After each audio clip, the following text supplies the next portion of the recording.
تو آئیے ایک دعا یاد کرتے ہیں جو اللہ کے نبی صلی اللہ علیہ وسلم نے سکھائی تھی. صحیح بخاری کی روایت ہے 834. ظالم کے خلاف اللہ کی مدد پانے والی دعا. ہمیں سے ہر ایک چاہتا ہے کہ ہماری مدد کی جائے.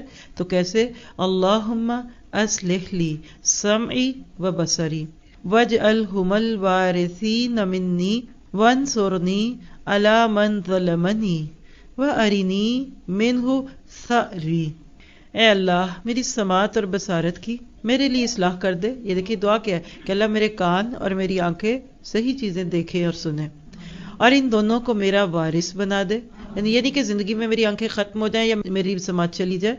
اور جو مجھ پر ظلم کرے اس کے خلاف میری مدد فرما اور میرا انتقام مجھے اس میں دکھا دے. جب آپ نے اپنا معاملہ اللہ کی عدالت میں ڈال دیا تو پھر آپ کو کیا فکر ہے؟